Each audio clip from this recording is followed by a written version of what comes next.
যুদ্ধবিরতির ৯ দিনের মাথায় রাফাতে বিস্ফোরণ, হামাসের অপ্রতিরোধ্য শক্তি। ৯ দিনের শান্তি, ১ ঘন্টার যুদ্ধ। গাজায় মার্কিন প্রেসিডেন্ট ডোনাল্ড ট্রাম্পের মধ্যস্থতায় হওয়া যুদ্ধবিরতি মাত্র ৯ দিনের মধ্যেই তীব্র হামলায় ছিন্ন ভিন্ন হয়ে গেছে। এটি ছিল ২ বছর ধরে চলা ধ্বংসাত্মক সংঘাতের পর শান্তির প্রথম ধাপ। কিন্তু দক্ষিণ গাজার রাফাতে হামাস যোদ্ধাদের আক্রমণের ফলে শান্তি চুক্তির ভিত্তি কেঁপে উঠেছে। হামাসের এই আক্রমণ কেবল যুদ্ধবিরতিরই লঙ্ঘন নয়, বরং ইসরায়েলের কৌশলগত কর্তৃত্বের উপর এক সরাসরি চ্যালেঞ্জ, যা নতুন করে সংঘাতের পথ খুলে দিয়েছে। এই যুদ্ধবিরতি প্রথম থেকেই ছিল ভঙ্গুর। চুক্তি অনুযায়ী জিম্মিদের মৃতদেহ ফেরত দেয়া এবং গাজায় মানবিক সহায়তা বাড়ানোর কথা ছিল, কিন্তু জিম্মিদের মৃতদেহ প্রত্যর্পণ নিয়ে ইসরায়েল সহায়তা কমানোর হুমকি দেয় এবং প্রধানমন্ত্রী নেতানিয়াহু রাফা ক্রসিং বন্ধ রাখার নির্দেশ দেন, যা হামাস চুক্তির লঙ্ঘন বলে মনে করে। এই পদক্ষেপগুলোই প্রমাণ করে যুদ্ধবিরতি আসলে ছিল কেবল একটি কৌশলগত বিরতি, শান্তি প্রতিষ্ঠার চেয়ে নিজেদের সামরিক ও রাজনৈতিক অবস্থান মজবুত করার এক সুযোগ। রাফাতে হামাস আইডিএফ সংঘাতের সূত্রপাত হয় ৩টি নিরাপত্তা দুর্ঘটনার মাধ্যমে। এই আক্রমণগুলির মধ্যে সবচেয়ে মারাত্মক ছিল রাফাতে ইসরায়েলি বাহিনীর উপর একটি সমন্বিত হামলা। প্রথম ঘটনাটি ঘটে যখন হামাস যোদ্ধারা টানেল থেকে বেরিয়ে এসে ইসরায়েলি সৈন্যদের লক্ষ্য করে গুলি চালায়। তবে মূল আঘাত আসে ১৯ অক্টোবর। হামাস যোদ্ধারা স্নাইপার ব্যবহার করে এবং সামরিক ইঞ্জিনিয়ারিং যানে হামলা চালায়। প্রতিবেদন অনুযায়ী এই হামলায় একটি ইসরায়েলি সামরিক যানে শক্তিশালী বিস্ফোরণ ঘটানো হয়। প্রাথমিকভাবে জানা গেছে এতে ২ ইসরায়েলি সৈন্য নিহত এবং আরও ৩ জন আহত হয়েছেন। যুদ্ধবিরতি কার্যকর হওয়ার পর ইসরায়েলি বাহিনীর এটিই প্রথম নিশ্চিত হতাহতের ঘটনার প্রতিক্রিয়ায় ইসরায়েলের প্রধানমন্ত্রী নেতানিয়াহু জরুরি নিরাপত্তা বৈঠকে বসেন এবং প্রতিরক্ষা প্রধানদের লক্ষ্যবস্তুর বিরুদ্ধে কঠোর পদক্ষেপ নেওয়ার নির্দেশ দেন। এরপরই ইসরায়েলি জেট বিমান রাফাতে লক্ষ্যবস্তুতে বোমাবর্ষণ শুরু করে। গাজার সিভিল ডিফেন্সের মতে ইসরায়েলি বিমান হামলায় অন্তত ১১ জন ফিলিস্তিনি নিহত হয়েছেন। হামাসের আক্রমণের এই ঘটনার নেপথ্যে ছিল এক গুরুত্বপূর্ণ কৌশলগত মোড়। হামাস অনুমোদিত চ্যানেলগুলির দাবি অনুযায়ী তাদের আক্রমণের প্রথম লক্ষ্য ছিল রাফাতে সক্রিয় ইয়াসের আবু শাবাবের নেতৃত্বাধীন হামাস বিরোধী মিলিশিয়া বাহিনী। এই মিলিশিয়া গোষ্ঠী পপুলার ফোর্সেস নামে পরিচিত এবং ইসরায়েলের সঙ্গে তাদের ঘনিষ্ঠ সম্পর্ক রয়েছে। জানা যায় ইসরায়েলি সামরিক বাহিনীর কাছ থেকে ইয়াসের আবু শাবাবের দল অস্ত্র, সামরিক যান এবং খাদ্য সহায়তা পেয়ে আসছিল। হামাসের কাছে এই গোষ্ঠীটি ছিল অভ্যন্তরীণ সহযোগী, যা ইসরায়েলকে গাজায় নিজেদের পছন্দের একটি বিকল্প শাসন বা বাফার জোন তৈরি করতে সাহায্য করছিল। সুতরাং হামাসের এই আক্রমণকে কেবল আইডিএফ এর উপর হামলা হিসেবে দেখা ভুল হবে। এটি ছিল ইসরায়েলের সামরিক কৌশলকে চ্যালেঞ্জ জানানো এবং গাজার অভ্যন্তরে নিজেদের নিরঙ্কুশ রাজনৈতিক নিয়ন্ত্রণ পুনঃপ্রতিষ্ঠা করার প্রচেষ্টা। প্রথমে ইসরায়েলি মিত্র গোষ্ঠীকে লক্ষ্যবস্তু বানানো হয়, যা ইসরায়েলকে কঠোর সামরিক জবাব দিতে বাধ্য করে এবং চুক্তির ভঙ্গুরতা প্রকাশ করে দেয়। ইসরায়েলের ২ বছর ধরে চলা সামরিক অভিযান সত্ত্বেও হামাসের সামরিক শক্তি যে সম্পূর্ণভাবে ধ্বংস হয়নি, এই ঘটনা তারই প্রমাণ। রাফার ঘটনা প্রমাণ করে যে হামাস যোদ্ধারা এখনও তাদের কৌশলগত সরঞ্জাম যেমন ইম্প্রোভাইজড এক্সপ্লোসিভ ডিভাইস আইইডি এবং অ্যান্টি ট্যাঙ্ক মিসাইল ব্যবহার করে ইসরায়েলি সৈন্যদের জন্য মারাত্মক হুমকি সৃষ্টি করতে সক্ষম। হামাসের স্থিতিস্থাপকতার মূল ভিত্তি হল তাদের সুড়ঙ্গ নেটওয়ার্ক বা গাজা মেট্রো। এই সুড়ঙ্গগুলি কমান্ড ও কন্ট্রোল, রসদ সরবরাহ এবং যোদ্ধাদের ইসরায়েলি নিয়ন্ত্রিত এলাকায় নিয়ে যেতে সাহায্য করে। এই ভূগর্ভস্থ যুদ্ধ ব্যবস্থা থাকার কারণেই ইসরায়েলের ঘোষিত অপারেশনাল কন্ট্রোল কার্যকর করা কঠিন হয়ে পড়ছে। যুদ্ধবিরতি চলাকালীন হামাস আল কাসাম ব্রিগেডের যোদ্ধাদের সামরিক পোশাকে প্রকাশ্যে এনে তাদের সামরিক বিজয় ও কমান্ডের ধারাবাহিকতা তুলে ধরে। তাদের শক্তি অত্যাধুনিক অস্ত্রে নয়, বরং অপ্রচলিত যুদ্ধের কৌশল ও দীর্ঘমেয়াদে টিকে থাকার রাজনৈতিক ইচ্ছায় নিহিত, যা গাজায় ইসরায়েলের সামরিক লক্ষ্যকে ব্যর্থ করে দিয়েছে। মধ্যপ্রাচ্যে আবারও আগুন জ্বলে উঠল। সৌদি উপকূলের কাছে এক জাহাজে বিস্ফোরণ ও আগুনের ঘটনায় হঠাৎই বেড়ে গেল উত্তেজনা। বিশেষ করে শীর্ষ হুথি কমান্ডার মোহাম্মদ গামারির হত্যার পরেই এই হামলা ঘটায় অঞ্চল জুড়ে জল্পনা ছড়িয়েছে এটিকে প্রতিশোধের শুরু। অচেনা আগুন, পরিচিত উত্তাপ। ব্রিটিশ সামুদ্রিক নিরাপত্তা সংস্থা UKMTও জানিয়েছে এডেনের পূর্বে প্রায় 210 কিলোমিটার দূরে একটি ক্যামেরুন পতাকাবাহী ট্যাঙ্কারে প্রজেক্টাইল আঘাত হানে। মুহূর্তেই আগুন ধরে যায়। ক্রুরা বিপদ সংকেত পাঠায় এবং পরে জাহাজ ত্যাগের প্রস্তুতি নেয়। নিরাপত্তা প্রতিষ্ঠান এমব্রে জানায় হামলাটি ঘটেছে ইয়েমেনের আহওয়ার উপকূলের দক্ষিণে। উদ্ধার অভিযান শুরু হয়েছে, কিন্তু ক্ষয়ক্ষতির পুরো চিত্র এখনো পরিষ্কার নয়। এই ঘটনার দায় এখনো কেউ স্বীকার করেনি, তবে আন্তর্জাতিক বিশ্লেষকরা বলছেন প্যাটার্নটি পরিচিত। 2023 সাল থেকে হুথি বিদ্রোহীরা ইসরায়েল ও তার মিত্রদের জাহাজকে লক্ষ্যবস্তু বানিয়ে আসছে। তারা সাধারণত আক্রমণের পর কয়েক ঘন্টা বা এমনকি একদিন দেরিতে দায় স্বীকার করে। 10 অক্টোবর গাজায় যুদ্ধবিরতি শুরু হওয়ার পর থেকে হুথি হামলা থেমেছিল। লোহিত সাগর হয়ে সুয়েজ খাল পর্যন্ত জাহাজ চলাচল কিছুটা স্বস্তি ফিরে পায়। তাই এই আকস্মিক বিস্ফোরণকে অনেকেই অবাক করা বার্তা হিসেবে দেখছেন। যুদ্ধবিরতির ভেতরেই নতুন লড়াইয়ের সংকেত। আরও নাটকীয় বিষয় হলো হামলাটি ঘটে হুথি সেনাবাহিনীর চিফ অফ স্টাফ মোহাম্মদ গামারির মৃত্যুর খবর প্রকাশের পর। গামারি ছিলেন হুথি নেতৃত্বের অন্যতম গুরুত্বপূর্ণ সামরিক মুখ। তার মৃত্যুর কারণ নিয়ে বিতর্ক আছে, তবে হুথি সূত্র বলছে তিনি দায়িত্ব পালনের সময় নিহত হন। ইসরায়েল আগেই ঘোষণা করেছিল যে তারা জুন মাসে গামারিকে লক্ষ্য করে বিমান হামলা চালায়। এরপর অগস্টে আবার সানায় আক্রমণ চালানো হয়। ইসরায়েলের প্রতিক্রিয়া ও সতর্কবার্তা। ইসরায়েলের প্রতিরক্ষা মন্ত্রী ইসরায়েল কাটজ এক বিবৃতিতে বলেন, রাতে আমরা আবারও ইয়েমেনে হুথি সন্ত্রাসী সংগঠনের কৌশলগত লক্ষ্যবস্তুতে আক্রমণ করেছি। তিনি আরও যোগ করেন, যে কেউ ইসরায়েল রাষ্ট্রের বিরুদ্ধে হাত তুলবে তার হাত কেটে ফেলা হবে। যে কেউ আমাদের আঘাত করবে তাকে 7 গুণ আঘাত করা হবে। এই ভাষা স্পষ্টতই ইঙ্গিত দেয় ইসরায়েল গামারির মৃত্যুকে বড় গোয়েন্দা জয় হিসেবে দেখছে এবং ভবিষ্যতে প্রতিশোধমূলক পদক্ষেপের জন্য প্রস্তুত। লোহিত সাগর এবং এডেন উপসাগর অঞ্চলটি বর্তমানে বিশ্বের অন্যতম সংবেদনশীল সামুদ্রিক করিডোর। এখান দিয়ে প্রতিদিন শত শত জাহাজ সুয়েজ খাল হয়ে ইউরোপ ও এশিয়ার মধ্যে যাতায়াত করে। হুথিদের হামলায় এই পথ বন্ধ হলে বৈশ্বিক বাণিজ্যে আবারও বড় আঘাত আসতে পারে। বিশ্লেষকরা বলছেন, যুদ্ধবিরতির পর এই হামলা যদি সত্যিই হুথিদের কাজ হয়, তবে এটি ইসরায়েলের বিরুদ্ধে নতুন ধাপের শ্যাডো ওয়ার এর সূচনা হতে পারে। আর যদি অন্য কোনো পক্ষই ঘটনার পেছনে থাকে, তবে তা হবে এক বিপজ্জনক খেলায় নতুন মোড়।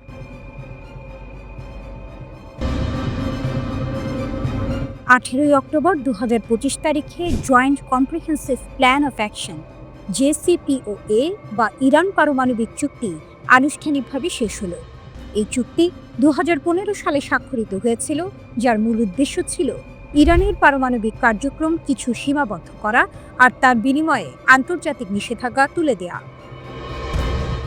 কিন্তু একটি দ্বৈত বাস্তবতা এখানে রয়েছে। রাজনৈতিকভাবে চুক্তির সমাপ্তি দিবস বলে বিলোপ করা হলো সকল বাধ্যবাধকতা।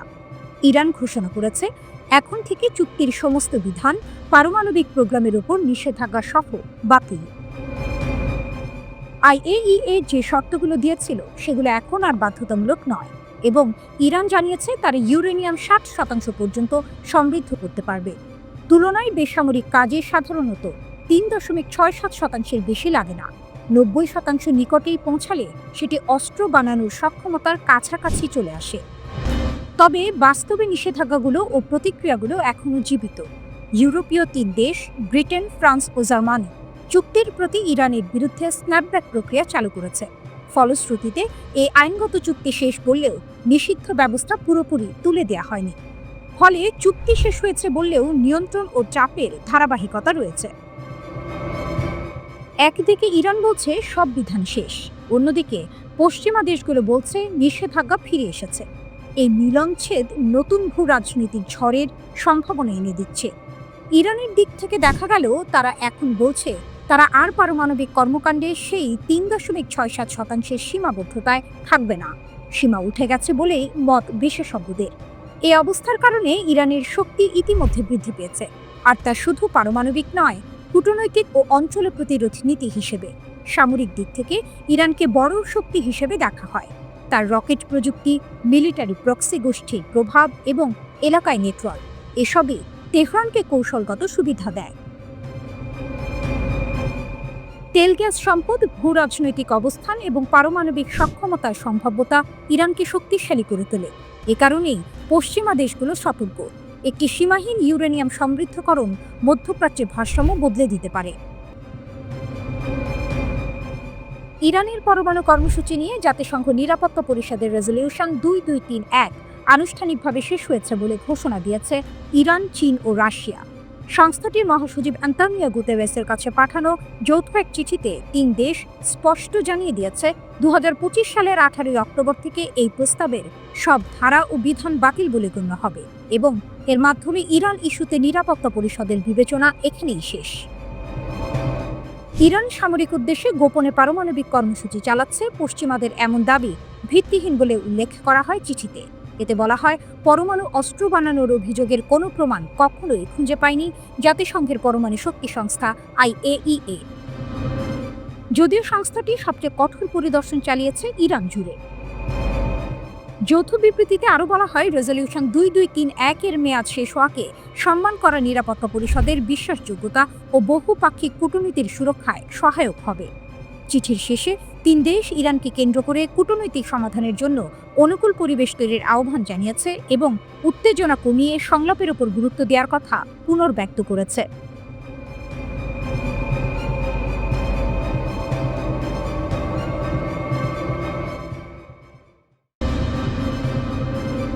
ইরানের ওপর ইসরায়েলের হামলার জেরে সৃষ্ট চরম উত্তেজনার পর এবার নতুন করে যুদ্ধের পায়তারা চালাচ্ছে পশ্চিমারা। পরিস্থিতি এমন পর্যায়ে পৌঁছেছে যে আরেকটি ইরান ইসরায়েল যুদ্ধ এখন সময়ের ব্যাপার মাত্র বলে মনে করছেন অনেকে। সেরকমই পরিকল্পনা নিয়ে আগাচ্ছে পশ্চিমারা। তবে বসে নেই ইরান। সর্বোচ্চ নেতা আয়াতুল্লাহ খামেনি ভালো করেই জানেন ইরানের ওপর আঘাত আসতেই থাকবে, তাই শত্রুদের মোকাবিলা করতে সব নিয়ে প্রস্তুত ইসলামী বিপ্লবের দেশটি। ইরানের কাছে বড় আঘাত খাওয়ার পরও শিক্ষা হয়নি, আবারও যুদ্ধের হুঙ্কার, আর পশ্চিমা দেশগুলো ইরানকে কণ্ঠরোধ করতে তৎপর। এখন এক প্রশ্ন ঘুরছে, নতুন ইরান ইসরায়েল লড়াই কি শুধু সময়ের ব্যাপার? ইরান সম্প্রতি বহু প্রতিকূলতায় পড়ে, তবু মন বদলায়নি। দেশটির শাসকরা বলে থাকেন আঘাত আসতেই থাকবে, কিন্তু তাদের প্রতিরোধও থাকবে বেশি। মার্কিন, ইসরায়েল ও কিছু ইউরোপীয় দেশের চাপ, নিষেধাজ্ঞা ও সামরিক উপস্থিতি বাড়িয়ে দেওয়ার নকশা ইরানের ওপর ক্রমাগত চালানো হচ্ছে। এতে করে তেহরান কেবল কূটনীতিতে নয়, আঞ্চলিক শক্তি গঠনেও জোর দিচ্ছে। তাদের প্রতিক্রিয়া সিরিয়া, লেবানন, ইরাক ও ইয়েমেনে বিশেষভাবে লক্ষণীয় হয়েছে। প্রক্সি গোষ্ঠী ও কৌশলগত সাফল্য বাড়ানোর চেষ্টা চলছে। তবু ইরান এখন শুধু প্রতিরোধী করছে না, তারা ভেতর থেকে নিজেকে বদলে নিচ্ছে।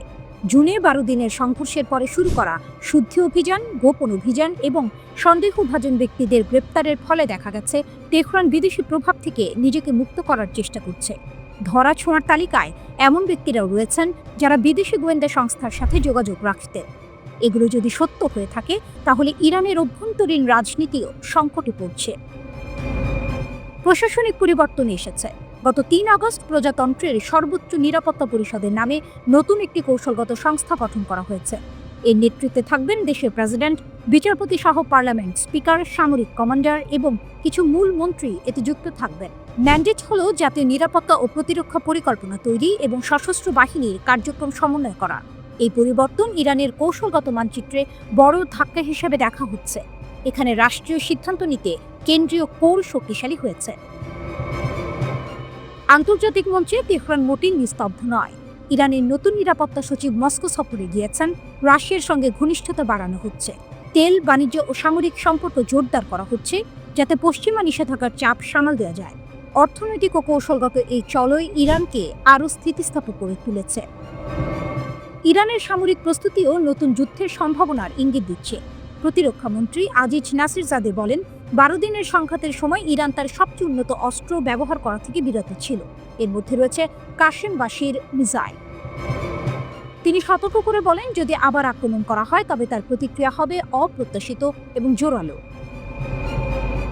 ইরান ক্ষতিগ্রস্ত হলেও সহজে নত হবে না। তারা নিজেকে শক্ত করেই রেখেছে। পশ্চিমাদের পরিকল্পনা রয়ে গেলে সংঘাত সময়ের বিষয়, কিন্তু কূটনীতি, গোপন যুদ্ধ ও ভূ রাজনীতি মিলে কোনো অনিশ্চিত মোড়ও আনতে পারে। মধ্যপ্রাচ্যের পরবর্তী অধ্যায় এখন অধিক নাটকীয় এবং বিপজ্জনক।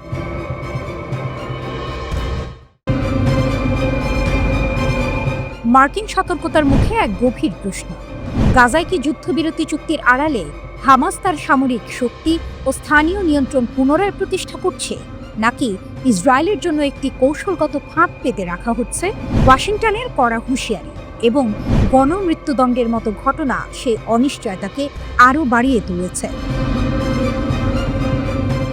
মার্কিন যুক্তরাষ্ট্রের পররাষ্ট্র দপ্তর সম্প্রতি এক অভূতপূর্ব সতর্কবার্তা জারি করে জানিয়েছে তাদের কাছে বিশ্বাসযোগ্য প্রতিবেদন রয়েছে যে হামাস যুদ্ধবিরতি লঙ্ঘন করে একটি আসন্ন হামলার ষড়যন্ত্র করছে। এই পদক্ষেপকে চুক্তির সরাসরি এবং গুরুতর লঙ্ঘন বলে অভিহিত করেছে ওয়াশিংটন। তবে যুদ্ধবিরতি চুক্তি কার্যকর হওয়ার পরপরই গাজার অভ্যন্তরে যে পরিস্থিতি তৈরি হয়েছে তা হামাসের অপ্রতিরোধ নিয়ন্ত্রণ পুনঃপ্রতিষ্ঠার ইঙ্গিত দেয়। ইসরায়েলি বাহিনী গাজা থেকে সরে যাওয়ার সাথে সাথে হামাস দ্রুত তার প্রশাসনিক ক্ষমতা সংহত করতে শুরু করে। এই পুনরুত্থান বিশ্বকে এক স্পষ্ট বার্তা পাঠায়, আমরা এখনো এখানে আছি। সবচেয়ে উদ্বেগজনক বিষয়টি হলো যুদ্ধবিরতির সময় হামাস তার অভ্যন্তরীণ প্রতিদ্বন্দ্বী গোষ্ঠীগুলোর বিরুদ্ধে চরম সহিংসতা চালায়। স্থানীয় নিয়ন্ত্রণের জন্য লড়াইরত সশস্ত্র দল, বিশেষ করে দুগবুশ গোত্রের সদস্যদের সহ 50 জনেরও বেশি সহযোগীকে গণমৃত্যুদণ্ড বা হত্যা করা হয়েছে। গাজা শহরের বাসিন্দাদের কাঁপিয়ে দেয়া এই গণমৃত্যুদণ্ড ইঙ্গিত দেয় যে হামাস কেবল সামরিক শক্তিই নয়, বরং শাসন ক্ষমতাকেও পুনর্গঠিত করতে চাইছে। বিশ্লেষকরা বলছেন হামাস এই সুযোগকে পুরনো স্কোর নিষ্পত্তি এবং যে কোনো অহামাস প্রশাসনিক কাঠামো গড়ে তোলার প্রচেষ্টাকে শুরুতেই দমন করার জন্য ব্যবহার করছে। নিজের সামাজিক যোগাযোগ মাধ্যম ট্রুথ সোশ্যালে দেয়া এক পোস্টে ট্রাম্প লেখেন, যদি হামাস গাজার লোকজনকে হত্যা করা অব্যাহত রাখে, যা চুক্তিতে ছিল না, তবে আমাদের তাদের বিরুদ্ধে কঠোর পদক্ষেপ নেওয়া ছাড়া আর কোনো উপায় থাকবে না। এক্ষেত্রে আমাদের বলতে কাদের বুঝিয়েছেন সেটা পোস্টে স্পষ্ট করেননি ট্রাম্প। মার্কিন স্টেট ডিপার্টমেন্টের পক্ষ থেকে আসন্ন আক্রমণ সম্পর্কে এই ধরনের সুনির্দিষ্ট সতর্কবার্তা প্রদান হামাসের দীর্ঘমেয়াদী প্রতিশ্রুতির ওপর গুরুতর সন্দেহ আরোপ করে। এটি চলমান কূটনৈতিক প্রক্রিয়ায় এক বিশ্বাসযোগ্যতার সংকট তৈরি করেছে। ওয়াশিংটন মিশর, কাতার এবং তুরস্ককে সতর্ক করেছে। এই তিনটি দেশই গাজা শান্তির গ্যারান্টার হিসেবে পরিচিত। নিজেদের অফিসিয়াল চ্যানেলে একটি ভিডিও প্রকাশ করেছে হামাস। ভিডিওতে দেখা যায় প্রকাশ্যে চোখ বাঁধা ও হাঁটু গেড়ে বসিয়ে রাখা 8 সন্দেহভাজনের মৃত্যুদণ্ড কার্যকর করা হচ্ছে। ভিডিওতে তাদের শত্রুর সহযোগী ও বেআইনি কাজে সম্পৃক্ত বলে উল্লেখ করা হয়। বহু মাস ধরে চলা ইসরায়েলি সামরিক অভিযানের পরেও হামাসের সশস্ত্র শাখা গেরিলা কৌশল অবলম্বন করে প্রতিরোধ বজায় রেখেছে। গাজার ঘনবসতিপূর্ণ অঞ্চল এবং ভূগর্ভস্থ টানেলের নেটওয়ার্ক তাদের টিকে থাকার প্রধান কারণ। পর্যবেক্ষকরা মনে করছেন হামাসকে নিরস্ত্র করা যে কোনো শান্তি পরিকল্পনার সবচেয়ে কঠিন অংশ হবে, কারণ হামাসের আসল শক্তি তার রকেট বা সুড়ঙ্গে নয়। তাদের সবচেয়ে বড় শক্তি হলো তাদের আদর্শিক দৃঢ়তা এবং গাজার শাসন ব্যবস্থার শূন্যতা পূরণ করার ক্ষমতা।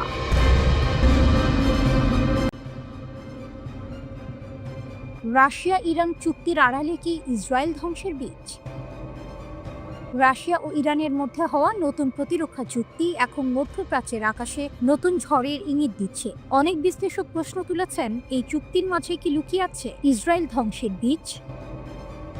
সম্প্রতি ইউক্রেনের একদল হ্যাকার এমন তথ্য ফাঁস করেছে যা পশ্চিমা দুনিয়াকে চমকে দিয়েছে। তাদের দাবি 2026 থেকে 2028 সালের মধ্যে রাশিয়া ইরানের হাতে তুলে দেবে 48টি Su-35 মাল্টি রোল যুদ্ধ বিমান, অর্থাৎ রাশিয়ার তৈরি ভয়ঙ্কর বিমানগুলো শিগগিরই দেখা যাবে তেহরানের আকাশে উঠতে। ইরান যদি সত্যি এই যুদ্ধ বিমানগুলো পায়, তবে মধ্যপ্রাচ্যের আকাশে শুরু হবে নতুন প্রতিদ্বন্দ্বিতা, কারণ দীর্ঘদিন ধরে ইসরায়েল যুক্তরাষ্ট্রের সহায়তায় এই অঞ্চলের আকাশে একচ্ছত্র আধিপত্য ধরে রেখেছে। F-35 লাইটনিং যুদ্ধ বিমান ছিল তাদের গর্ব, কিন্তু এবার সেই গর্বে ধাক্কা দিতে চলেছে তেহরান। রাশিয়ার Su-35 যুদ্ধ বিমান শুধু গতির দিক থেকে নয়, প্রযুক্তিতেও এক ভয়ঙ্কর মেশিন। এতে আছে উন্নত ইরবিস রাডার, থ্রাস্ট ভেক্টরিং ইঞ্জিন এবং শক্তিশালী ইলেকট্রনিক কাউন্টার মেজার সিস্টেম, যা শত্রুপক্ষের বিমানকে বহু দূর থেকে শনাক্ত ও ধ্বংস করতে সক্ষম। বিশ্লেষকদের মতে এই বিমান চারটি শত্রু বিমানকে একসঙ্গে আঘাত করতে পারে, যা ইসরায়েলের প্রতিরক্ষা ব্যবস্থার জন্য এক নতুন দুঃস্বপ্ন। ইরানের সর্বোচ্চ নেতা আয়াতুল্লাহ আলী খামেনির নেতৃত্বে দেশটি দীর্ঘদিন ধরে নিজস্ব প্রতিরক্ষা সক্ষমতা বাড়াচ্ছে। এখন রাশিয়ার সহায়তায় সেই ক্ষমতা পৌঁছাতে চলেছে নতুন উচ্চতায়। বিশ্লেষকরা বলছেন, রাশিয়া ইরানকে শক্তিশালী করছে বৈশ্বিক রাজনীতির পালাবদলের প্রস্তুতি হিসেবে। জানুয়ারিতে ইরানের প্রেসিডেন্ট মাসুদ পেজেশকিয়ান ও রাশিয়ার প্রেসিডেন্ট ভ্লাদিমির পুতিন একটি ২০ বছরের কৌশলগত অংশীদারিত্ব চুক্তি সই করে। এতে রয়েছে যৌথ সামরিক মহড়া, গোয়েন্দা তথ্য ভাগাভাগি, প্রতিরক্ষা প্রযুক্তি উন্নয়ন, আর তারই অংশ হিসেবে এই Su-35 যুদ্ধবিমান সরবরাহের পরিকল্পনা। কিন্তু প্রশ্ন একটাই, পুতিন কি সত্যিই ইরানকে শক্তিশালী করে ইসরায়েলকে কোণঠাসা করতে চাইছেন, নাকি এটি শুধুই এক কৌশলগত বার্তা পশ্চিমাদের জন্য? রাশিয়ার জন্য লাভ কম নয়। ইউক্রেন যুদ্ধে ইরান তাকে দিয়েছে শাহিদ 136 ড্রোন, যা ইউক্রেনীয় শহরগুলোতে ভয়াবহ হামলায় ব্যবহার করেছে। সেই ঋণ শোধ করতেই কি এবার রাশিয়া ফিরিয়ে দিচ্ছে ভয়ঙ্কর Su-35 যুদ্ধবিমান? ইসরায়েলের পক্ষেও চ্যালেঞ্জ কম নয়। তাদের হাতে আছে আয়রন ডোম, ডেভিড স্লিং এবং F-35 ফাইটার জেট। কিন্তু সাম্প্রতিক সংঘর্ষে দেখা গেছে ইরানের ক্ষেপণাস্ত্রের সামনে এসব প্রতিরক্ষা ব্যবস্থা সবসময় সফল হয়নি। যদি ইরান সত্যিই এই রাশিয়ান যুদ্ধবিমানগুলো পায়, তবে মধ্যপ্রাচ্যের শক্তির ভারসাম্যে শুরু হবে এক নতুন অধ্যায়। আকাশে জ্বলে উঠবে দুই পরাশক্তির মিত্রদের মুখোমুখি সংঘাত। আর তখন হয়তো সত্যিই বোঝা যাবে রাশিয়া ইরান চুক্তির ভেতর লুকিয়ে থাকা সেই বীজ আসলে ইসরায়েলের পতনের সূচনা, নাকি বৈশ্বিক রাজনীতির আরেকটি ভয়ঙ্কর খেলা।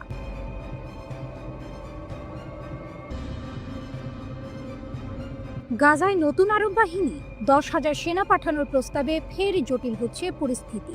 আর এখন এক নতুন প্রস্তাব ঘিরে আলোড়ন। মিশন নাকি গাজায় 10,000 আরব সেনা মোতায়েনের পরিকল্পনা করছে। তবে এই বাহিনী না হামাস না ফাতা, সম্পূর্ণ নতুন এক ফিলিস্তিনি নিরাপত্তা বাহিনী, যারা যুদ্ধবিধ্বস্ত গাজা নিয়ন্ত্রণে নেবে, এমনটাই জানাচ্ছে ওয়াল স্ট্রিট জার্নাল। হামাস হার মানেনি, কিন্তু বিশ্ব এখন তার ভবিষ্যৎ নির্ধারণে ছুটছে। এমন এক সময়েই এসেছে এই নতুন প্রস্তাব। ট্রাম্পের নতুন পরিকল্পনা। মার্কিন সাবেক প্রেসিডেন্ট ডোনাল্ড ট্রাম্পের 20 দফা শান্তি পরিকল্পনার দ্বিতীয় ধাপ এটি। প্রথম ধাপ ছিল হামাসের হাতে থাকা সব বন্দীদের মুক্ত করা। দ্বিতীয় ধাপের লক্ষ্য গাজার প্রশাসনিক নিয়ন্ত্রণ ও হামাসের নিরস্ত্রীকরণ।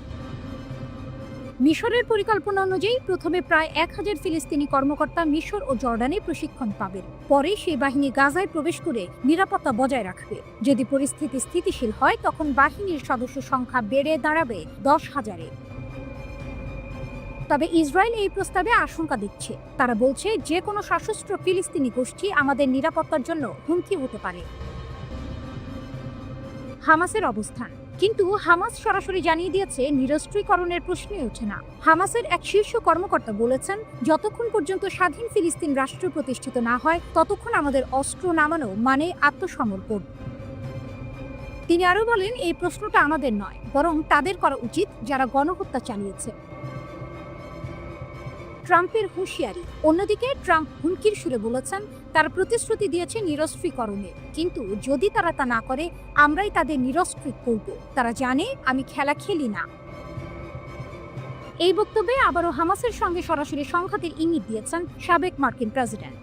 রাফা সীমান্ত ও মানবিক সংকট। এদিকে রাফা সীমান্ত এখনো বন্ধ। ইসরায়েল বলছে, বন্দি বিনিময়ের প্রভাব বজায় রাখতেই এই পদক্ষেপ। এখন পর্যন্ত হামাস 9 জন ইসরায়েলি বন্দির মরদেহ ফেরত দিয়েছে, আর ইসরায়েল পাল্টা 45 ফিলিস্তিনি দেহ হস্তান্তর করেছে। গাজায় মানবিক সহায়তার ট্রাক প্রবেশ করছে কেরেম শালোম সীমান্ত দিয়ে, প্রতিদিন প্রায় 600 ট্রাক। তবুও গাজার সাধারণ মানুষ এখনো পানি, ওষুধ, বিদ্যুৎহীন অবস্থায় দিন কাটাচ্ছে। মধ্যপ্রাচ্যের অনেক দেশই এই প্রস্তাবে দ্বিধাগ্রস্ত। তারা ভয় পাচ্ছে গাজায় যদি আরব বাহিনী প্রবেশ করে। তবুও আলোচনার টেবিলে এখনো হামাসই মূল ফ্যাক্টর, কারণ গাজার মাটি চেনে, মানুষের হৃদয় চেনে একমাত্র তারাই। গাজার ভবিষ্যৎ কে লিখবে তা এখনো অজানা, কিন্তু একটি বিষয় স্পষ্ট, যতক্ষণ হামাসের হাতে বন্দুক আছে, গাজার নিয়ন্ত্রণ কোনো বিদেশি বাহিনীর হাতে সহজে যাবে না। যুদ্ধের ধ্বংসস্তূপের নিচেও হামাসের প্রতিরোধের আগুন এখনো জ্বলছে।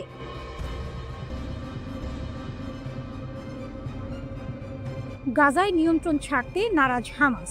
আবারও যুদ্ধ শুরু হবে। হামাস জানিয়ে দিয়েছে, তারা এখনই অস্ত্র ছাড়ছে না। যুক্তরাষ্ট্র ও ইসরায়েলের জন্য এটি বড় ধাক্কা। গাজার নিরাপত্তা নিয়ন্ত্রণ অন্তর্বর্তীকালীনও নিজেদের হাতে রাখতে চায় হামাস, আর তাই তারা এখনই নিরস্ত্র হওয়ার প্রতিশ্রুতি দিতে পারছে না বলে জানিয়েছেন সংগঠনটির রাজনৈতিক ব্যুরোর সদস্য মোহাম্মদ নাজ্জাল। ফলে যুদ্ধের সমাপ্তি নিশ্চিত করতে যুক্তরাষ্ট্রের পরিকল্পনায় নতুন জটিলতা তৈরি হয়েছে। হামাসের কঠোর অবস্থান। দোহা ভিত্তিক হামাসের রাজনৈতিক ব্যুরোর সদস্য মোহাম্মদ নাজ্জাল এক সাক্ষাৎকারে বলেন, আমরা 5 বছরের যুদ্ধবিরতিতে রাজি, কিন্তু এখনই অস্ত্র জমা দেব না। তার বক্তব্যে স্পষ্ট, গাজার নিয়ন্ত্রণ এখনো হামাসের হাতেই থাকবে। নাজ্জাল বলেন, এটি একটি অন্তর্বর্তীকালীন পর্যায়। বেসামরিক প্রশাসন হবে টেকনোক্রেটদের হাতে, কিন্তু মাটিতে থাকবে হামাস। এই অবস্থানই যুক্তরাষ্ট্রের মধ্যস্থতায় প্রস্তাবিত শান্তি রোডম্যাপকে জটিল করে তুলেছে। প্রেসিডেন্ট ট্রাম্পের প্রশাসন যেখানে হামাসের পূর্ণ নিরস্ত্রীকরণ চায়, সেখানে হামাস বলছে প্রথমে দাও দিগন্ত ও আশার প্রতিশ্রুতি, তারপর দেখা যাবে অস্ত্রের প্রসঙ্গ। ওয়াশিংটনের এক জ্যেষ্ঠ কর্মকর্তা ক্ষোভ প্রকাশ করে বলেন, হামাস এখনো প্রথম ধাপে সব জিম্মি মুক্ত করেনি। তারা জানে মৃতদেহগুলো কোথায়। এই চুক্তি অনুযায়ী কোনো ব্যতিক্রম নেই, তাদের নিরস্ত্রীকরণ করতে হবে। এই বিবৃতি আসে ঠিক সেই সময় যখন মিশরের শার্ম আল শেখে ইসরায়েলি মন্ত্রী রন ডারমার একটি যুদ্ধবিরতি চুক্তিতে সই করেছেন। তবে ওই চুক্তিতে হামাসের নিরস্ত্রীকরণ বা সব জিম্মি ফেরত দেওয়ার শর্ত ছিল না। বিশ্লেষকদের মতে হামাসের সামরিক সক্ষমতা এখনো উল্লেখযোগ্য। প্রায় 2 দশক ধরে গাজায় তাদের সংগঠিত নিরাপত্তা কাঠামো এবং জনপ্রিয় সমর্থনই তাদের টিকে থাকার মূল শক্তি। গাজা সিটির রাস্তায় এখনো দেখা যায় হামাসের ইউনিফর্ম পরা বাহিনী, যারা যুদ্ধবিরতির মধ্যেও নিরাপত্তা পাহারা দিচ্ছে। স্থানীয় বাসিন্দারা বলছেন, হামাস ছাড়া এখানে শৃঙ্খলা থাকে না। হামাস হয়তো এক ভিন্ন খেলায় নামছে, অস্ত্র রেখে স্থিতি অর্জনের কৌশল। মোহাম্মদ নাজ্জাল বলেছেন, আমাদের লক্ষ্য নতুন যুদ্ধ নয়, বরং পুনর্গঠন। তবে বিশ্লেষকদের অনেকে মনে করছেন এই বক্তব্যই হয়তো নতুন সংঘাতের পূর্বাভাস। কারণ অস্ত্র হাতে রেখে রাজনৈতিক প্রভাব ধরে রাখা মানেই ভবিষ্যতের অস্থিতিশীলতা। গাজা এখন এক অনিশ্চিত সন্ধিক্ষণে দাঁড়িয়ে। যুদ্ধ থেমেছে, কিন্তু শান্তি আসেনি। হামাস বলছে তারা জনগণের আশা ও দিগন্ত ফিরিয়ে দিতে চায়, কিন্তু যুক্তরাষ্ট্র ও ইসরায়েল বলছে আশার প্রথম শর্ত অস্ত্র ফেলা। হামাস কি অস্ত্র ছাড়বে? এই প্রশ্নের জবাবে নাজ্জাল বলেন, এটা সহজ উত্তর নেই। বিষয়টা নির্ভর করে প্রকল্পের ধরনের উপর। নিরস্ত্র মানে কি? অস্ত্রগুলো কার হাতে যাবে? তিনি আরো বলেন, এই আলোচনা শুধু হামাসের নয়, অন্যান্য ফিলিস্তিনি সশস্ত্র গোষ্ঠীকেও নিয়ে। তাই সমন্বিত ফিলিস্তিনি অবস্থান প্রয়োজন। ওয়াশিংটনে এ নিয়ে ট্রাম্প বলেন, আমরা তাদের কাছ থেকে প্রতিশ্রুতি পেয়েছি। আমি মনে করি তারা তা রক্ষা করবে। হামাস আরও কিছু মৃতদেহ ফিরিয়েছে, তবে নিরস্ত্রীকরণ নিয়ে তিনি বিস্তারিত বলেননি। আরব সাগরের নীল জলে কি ছায়াযুদ্ধ শেষ? ইরান চীন জোটের সামনে প্রকাশ্যে পিছু হচ্ছে যুক্তরাষ্ট্র। 2025 সাল, আরব সাগরের গভীর নীল জলরাশি ভেদ করে ভেসে চলেছে এক দানবাকৃতি তেলবাহী জাহাজ ইয়াং ওয়াংফাই। জাহাজটির মাথায় উঠছে ইরানের দৃপ্ত পতাকা, কিন্তু এবারের দৃশ্যপট ভিন্ন। 3 দশক পর এই জাহাজে সক্রিয় হয়েছে অটোমেটিক আইডেন্টিফিকেশন সিস্টেম, AIS। এই সামান্য প্রযুক্তি নির্ভর পরিবর্তনটি শুধুমাত্র একটি সামুদ্রিক ঘোষণা নয়, এটি বিশ্বমঞ্চে যুক্তরাষ্ট্রের নিষেধাজ্ঞা ও আধিপত্যের বিরুদ্ধে ইরানের সর্বোচ্চ নেতার পক্ষ থেকে এক সরাসরি রাজনৈতিক চ্যালেঞ্জ, যা 30 বছরের ছায়াযুদ্ধ এর অবসান ঘটালো। দীর্ঘদিন ধরে যুক্তরাষ্ট্রের কঠোর নিষেধাজ্ঞার ফাঁদ এড়াতে ইরান এক শ্যাডো ফ্লিট বা নাম পরিচয়হীন জাহাজ বহর ব্যবহার করত। এই জাহাজগুলো গভীর সমুদ্রে জ্বালানি স্থানান্তর করত এবং গোয়েন্দা স্যাটেলাইটের নজর এড়াতে ইচ্ছাকৃতভাবে AIS বন্ধ রাখত। কিন্তু 2025 সালে আয়াতুল্লাহ খামেনির একটি একক নির্দেশে সেই কৌশল পাল্টে যায়। আর গোপন নয়, বিশ্ব জানুক আমরা কোথায় যাচ্ছি। এই সাহসী পদক্ষেপের নেপথ্যে রয়েছে একটি বিরাট কৌশলগত টুইস্ট। ইরান এখন একা নয়, তার পাশে প্রকাশ্যে এসে দাঁড়িয়েছে বিশ্বের দ্বিতীয় বৃহত্তম শক্তি চীন। বেজিং শুধু আশ্বাস দেয়নি, বরং এক সামরিক ছাতা তৈরি করেছে। চীনা বিশ্লেষকদের কথায় ইরানের তেলবাহী জাহাজে আঘাত হানার অর্থ হবে সরাসরি চীনের জ্বালানি নিরাপত্তায় আঘাত, যা সহ্য করা হবে না। ভারত মহাসাগর ও আরব সাগরের উপকূলে চীন ইতোমধ্যে ডেস্ট্রয়ার, যুদ্ধ জাহাজ ও সাবমেরিন মোতায়েন করে দিয়েছে। ইরানের জাহাজগুলো এখন শুধু তাদের নিজেদের পতাকা বহন করছে না, তারা চলছে চীনের সামরিক রক্ষা কবচের নিচে। ইরানের শক্তি ও যুক্তরাষ্ট্রের দ্বিধা। এই মুহূর্তে ইরান বছরে প্রায় $43 বিলিয়ন জ্বালানি তেল রপ্তানি করে, যার প্রায় 90% গন্তব্য চীন। কিন্তু এই লেনদেন শুধু অর্থের নয়, এটি একটি কৌশলগত বিনিময়ের চুক্তি। তেলের বিনিময়ে ইরান পাচ্ছে চীনের উন্নত ক্ষেপণাস্ত্র প্রযুক্তি, অত্যাধুনিক রাডার সিস্টেম এবং সাইবার নজরদারির সরঞ্জাম। সিনোপ্যাকের মতো চীনা সংস্থা ইরানের শোধনাগারে বিনিয়োগ করে এর অর্থনীতিকে আরও মজবুত করেছে। ওয়াশিংটন ঘোষণা করেছিল যে চীনগামী ইরানি তেলবাহী জাহাজ তারা প্রতিহত করবে, কিন্তু বাস্তবতা ভিন্ন। রয়টার্সের বিশ্লেষণ অনুযায়ী ইরানের AIS চালু করা মানে যুক্তরাষ্ট্রকে এখন প্রকাশ্য সংঘাতে বাধ্য করা। ওয়াশিংটনের এক কর্মকর্তা আক্ষেপ, আমরা জানি তারা কোথায় আছে, কিন্তু ছোঁয়ার সাহস পাচ্ছি না। প্রথম কয়েক সপ্তাহেই দেখা যাচ্ছে ইরানের জাহাজগুলো কোনো বাধা ছাড়াই দক্ষিণ চীন সাগর পর্যন্ত পৌঁছে গেছে। বিশ্ববাজারে নিষেধাজ্ঞার আইনি ফাঁদ থাকলেও চীন ইরান জোটের সামনে সামরিক সংঘাতে জড়ানোর ঝুঁকি নিতে ভয় পাচ্ছে বিশ্বের সবচেয়ে শক্তিশালী নৌবাহিনী। এই নতুন ব্লু করিডর কেবল ইরান ও চীনের জন্য নয়, এটি গোটা দক্ষিণ এশিয়ার শক্তি সমীকরণ পাল্টে দিচ্ছে। সবচেয়ে বড় স্নায়ুযুদ্ধের কেন্দ্র এখন হরমুজ প্রণালী, বিশ্ব জ্বালানি প্রবাহের সবচেয়ে গুরুত্বপূর্ণ ধমনী। উপগ্রহ চিত্রে দেখা যাচ্ছে ইরানের তেলবাহী জাহাজগুলোর পাশে টহল দিচ্ছে দুটি চীনা যুদ্ধজাহাজ, আর দূরের বাহরাইন উপকূলে সতর্ক অবস্থানে যুক্তরাষ্ট্রের পঞ্চম নৌবহর।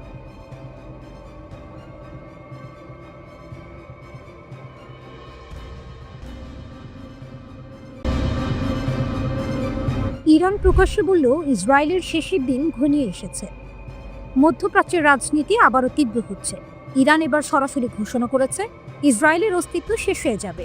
এই বক্তব্য ঘিরে তুমুল আলোড়ন তৈরি হয়েছে আন্তর্জাতিক অঙ্গনে, কারণ এবার বিষয়টি এসেছে শুধু মুখে নয়, বইয়ের পাতায়ও।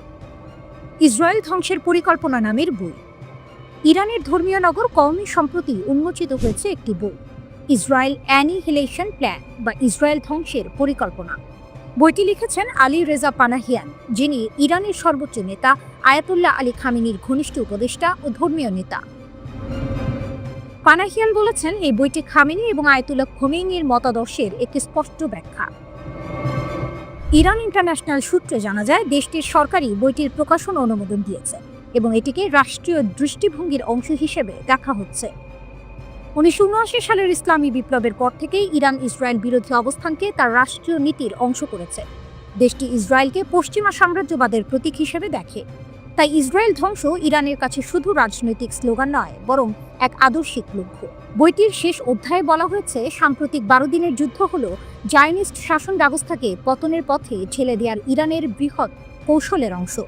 লেখক দাবি করেন এই লড়াই কেবল যুদ্ধ নয়, বরং এক চলমান ঐতিহাসিক পরিকল্পনার অংশ। হামাসকে প্রশংসা, পশ্চিমকে সতর্কবার্তা। বইয়ের পেছনের সারাংশে হামাসের 2023 সালের 7 অক্টোবরের ইসরায়েল আক্রমণকে বিশ্বের জন্য জাগরণী ঘণ্টা বলে উল্লেখ করা হয়েছে। ইরান প্রকাশ্যে হামাসের কর্মকাণ্ডের প্রশংসা করছে, যা তেহরানের আঞ্চলিক প্রভাব বাড়ানোর ইঙ্গিত দেয়। এই প্রকাশনার সময়ে ইসরায়েল ইরান সংঘাতের নতুন অধ্যায় শুরু হয়েছে। জুনে ইসরায়েল ইরানের বিরুদ্ধে হামলা চালায়, অভিযোগ করে তেহরান সমৃদ্ধ ইউরেনিয়ামকে অস্ত্রে পরিণত করছে। যুদ্ধ ও পাল্টা আঘাত। এর জবাবে ইরান মার্কিন সামরিক ঘাঁটিতে ক্ষেপণাস্ত্র হামলা চালায়, যখন যুক্তরাষ্ট্র ইরানের 3টি পারমাণবিক স্থাপনায় টমাহক ও বাংকার বাস্টার বোমা ব্যবহার করে। এই ঘটনাকে অনেকেই 12 দিনের যুদ্ধ নামে ডাকছেন, যা মধ্যপ্রাচ্যে শক্তির ভারসাম্য নতুনভাবে নির্ধারণ করেছে। যুদ্ধের মাঝে কূটনীতি। যুদ্ধ থামেনি, তবুও ট্রাম্প প্রশাসন ঘোষণা দিয়েছে ইরান যদি প্রস্তুত থাকে আমরাও প্রস্তুত। এক বক্তৃতায় প্রেসিডেন্ট ডোনাল্ড ট্রাম্প বলেছেন এটি হবে ইরানের নেওয়া সবচেয়ে ভালো সিদ্ধান্ত। অন্যদিকে ইরানের পররাষ্ট্রমন্ত্রী বলছেন তারা যুক্তরাষ্ট্রের কাছ থেকে ন্যায্য ও ভারসাম্যপূর্ণ প্রস্তাব আশা করছেন। তবে ওয়াশিংটনে এখনও দ্বন্দ্ব আছে, তারা কি সত্যিই ইরানকে চাপ দিতে চায় নাকি আলোচনার টেবিলে আনতে। ইরানের শক্তি ও বার্তা। বিশ্লেষকদের মতে ইরান এখন শুধু সামরিক শক্তি নয়, একটি মতদর্শিক বলয় তৈরি করেছে, যা সিরিয়া, লেবানন ও গাজা পর্যন্ত বিস্তৃত। এই নেটওয়ার্কই ইরানের সবচেয়ে বড় শক্তি। তেহরান বার্তা দিচ্ছে তারা ভয় পায় না, বরং তারা প্রস্তুত এক নতুন মধ্যপ্রাচ্যের বাস্তবতা গড়তে। ইরানের এই প্রকাশ্য ঘোষণা একদিকে যুদ্ধের আশঙ্কা বাড়াচ্ছে, অন্যদিকে কূটনীতির পথও খুলে রাখছে। প্রশ্ন হচ্ছে এই ইসরায়েল ধ্বংসের পরিকল্পনা আসলেই কি কৌশলগত বার্তা নাকি আসন্ন সংঘাতের পূর্বাভাস।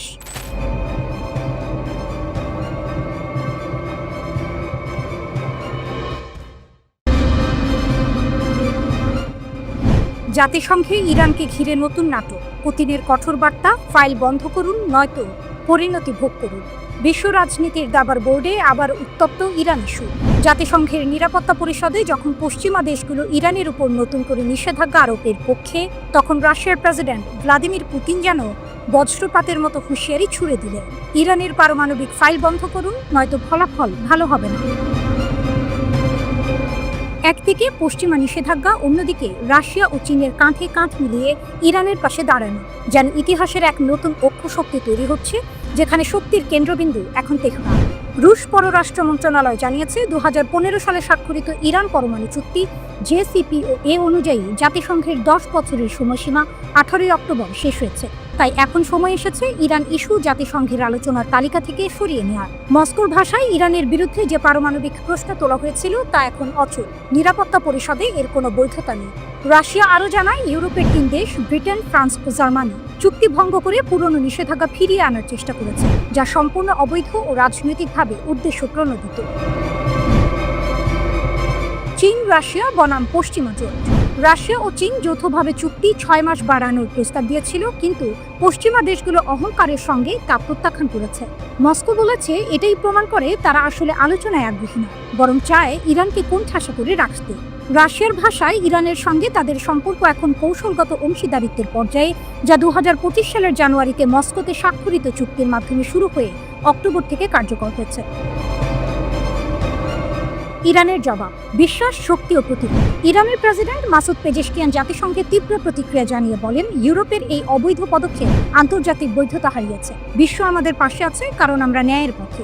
তিনি আরও যোগ করেন, ইরান কখনো পারমাণবিক অস্ত্র তৈরি করতে চায়নি। আমাদের সর্বোচ্চ নেতা আয়াতুল্লাহ খামেনির ধর্মীয় ফতোয়া অনুযায়ী গণবিধ্বংসী অস্ত্র ইসলামের বিরুদ্ধে। তেহরানের এই বার্তা যেন বিশ্বকে মনে করিয়ে দিল ইরানের শক্তি তার নীতিতে, তার বিশ্বাসে।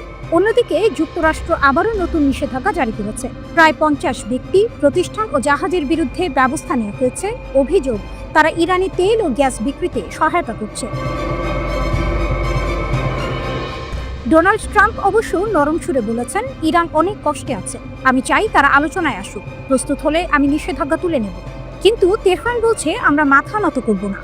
শেষ কথা, এই মুহূর্তে ইরান শুধু নিষেধাজ্ঞা টেবিলে বসে থাকা একটি দেশ নয়, বরং বিশ্বের শক্তির ভারসাম্য বদলে দিচ্ছে তার অবস্থান। রাশিয়ার মিত্রতা, চীনের সমর্থন এবং নিজের জনগণের অবিচল মনোবল, সব মিলিয়ে ইরান এখন এক অনমনীয় শক্তি। যুদ্ধ নয়, কূটনীতি। তবুও যখন প্রয়োজন, ইরান জানে কিভাবে প্রতিপক্ষকে জবাব দিতে হয়। আর সেই কারণে আজও বিশ্ব জুড়ে শোনা যায় এক সুর, ইরানকে ভাঙা যায় না, শুধু সম্মান জানাতে হয়।